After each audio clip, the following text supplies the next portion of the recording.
Olá, muito bem-vindo a mais este vídeo.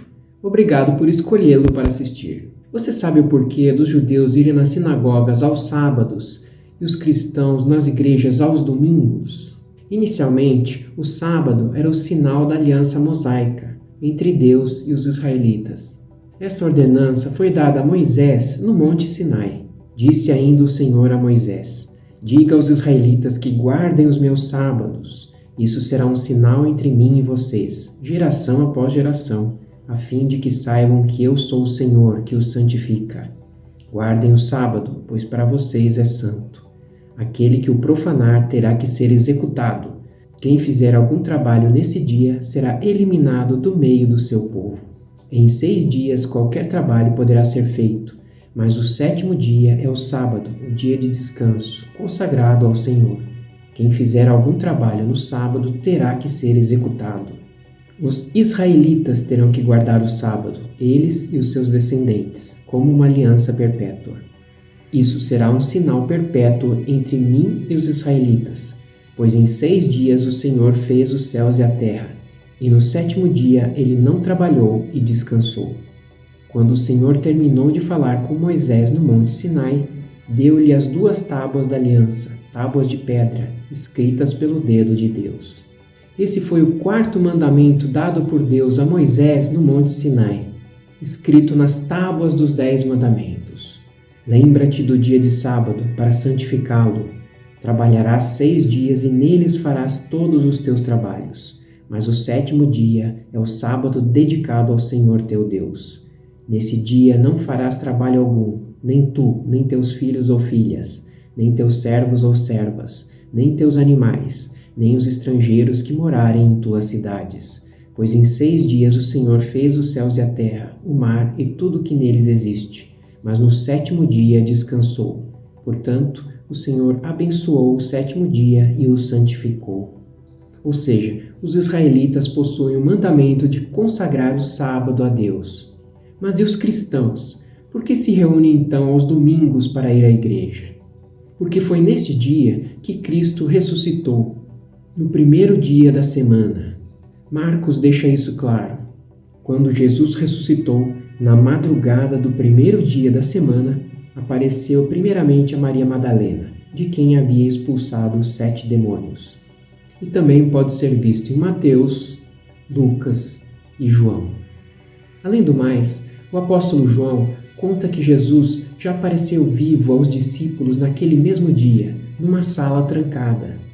Ao cair da tarde daquele 1º dia da semana, estando os discípulos reunidos a portas trancadas, por medo dos judeus, Jesus entrou, pôs-se no meio deles e disse: paz seja com vocês.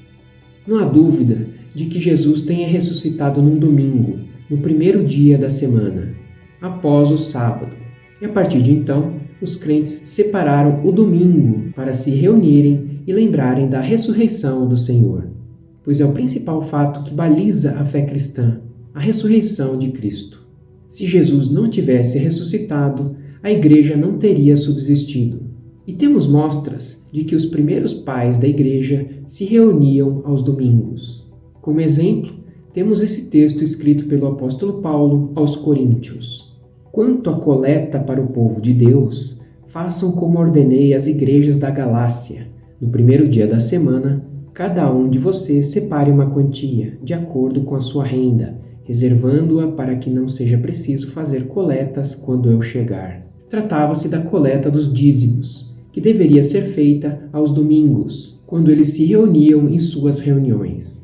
Isso fica ainda mais claro nesse trecho de Atos. No 1º dia da semana, reunimos-nos para partir o pão, e Paulo falou ao povo. Pretendendo partir no dia seguinte, continuou falando até a meia-noite. Então sim, nos primórdios da igreja, os cristãos se reuniam aos domingos para escutarem pregações, comerem juntos e fazer a coleta dos dízimos e ofertas. E escritos dos primeiros pais da igreja confirmam que continuaram a se reunir aos domingos após esses acontecimentos descritos no Novo Testamento, até os dias atuais. Mas você pode se perguntar se existe algum problema de não se observar o 4º mandamento, aquele de guardar o dia de sábado. Já fiz um vídeo sobre isso, caso queira se aprofundar mais. Mas, de modo geral, a Bíblia não diz que os cristãos devem guardar o sábado. Como vimos, o sábado é sinal da aliança mosaica e os cristãos possuem uma nova aliança firmada em Cristo. Não somos como Moisés, que colocava um véu sobre a face para que os israelitas não contemplassem o resplendor que se desvanecia. Na verdade, as mentes deles se fecharam, pois até hoje o mesmo véu permanece quando é lida a antiga aliança. Não foi retirado, porque é somente em Cristo que ele é removido. Agora, porém, o ministério que Jesus recebeu é superior ao deles, assim como também a aliança da qual ele é mediador é superior à antiga, sendo baseada em promessas superiores, pois se aquela primeira aliança fosse perfeita, não seria necessário procurar lugar para outra. Chamando nova esta aliança, ele tornou antiquada a primeira, e o que se torna antiquado e envelhecido está a ponto de desaparecer. Também o mandamento de guardar o sábado foi trazido por Moisés, e assim não existia na época dos patriarcas, antes de Moisés. Também todos os 10 mandamentos trazidos por Moisés possuem reafirmações no Novo Testamento para os cristãos seguirem, com exceção de guardar o sábado. Também existia em Jerusalém uma assembleia da igreja primitiva, em formação, que se reunia para deliberar sobre temas específicos. E um deles era dos costumes dos judeus que deveriam ou não ser seguidos pelos novos crentes. Com relação a isso, o Concílio de Jerusalém não ordenou aos crentes judeus a guardarem o sábado.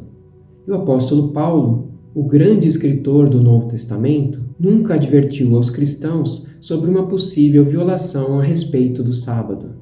Aliás, ao contrário, ele escreve que a guarda do sábado não é uma exigência. Esses textos deixam isso claro. Há quem considere um dia mais sagrado que outro. Há quem considere iguais todos os dias. Cada um deve estar plenamente convicto em sua própria mente. Mas agora, conhecendo a Deus, ou melhor, sendo por Ele conhecidos, como é que estão voltando àqueles mesmos princípios elementares, fracos e sem poder? Querem ser escravizados por eles outra vez? Vocês estão observando dias especiais, meses, ocasiões específicas e anos. Temo que os meus esforços por vocês tenham sido inúteis. Portanto, não permitam que ninguém os julgue pelo que vocês comem ou bebem, ou com relação a alguma festividade religiosa, ou a celebração das luas novas ou dos dias de sábado. Essas coisas são sombras do que haveria de vir. A realidade, porém, encontra-se em Cristo. Portanto, espero que tenha ficado claro que a ordenança de guardar o sábado foi feita aos israelitas no contexto da lei mosaica, ou seja, a lei de Moisés. Mas Jesus nos trouxe outra aliança, mais atual, e os cristãos não precisam se apegar mais a determinados costumes judaicos antigos, como comemorar determinadas festas religiosas, se circuncidar ou guardar os sábados.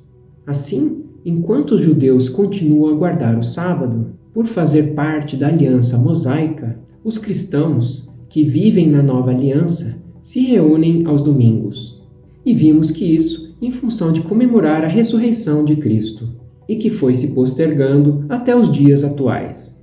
E Paulo, como lido, até dá uma dura nos Gálatas e Colossenses, que estavam voltando aos costumes e legalismos dos judeus, sem dúvida influenciados pelos fariseus e mestres da lei da época, que os deixavam em dúvida ou com algum tipo de medo. E Paulo advertia que Jesus trouxe uma nova aliança, e devemos deixar a antiga aliança e seus legalismos frios e nos preocupar mais com mudanças de atitude interior, no coração. Muito obrigado por ter assistido este vídeo até o final e nos vemos no próximo.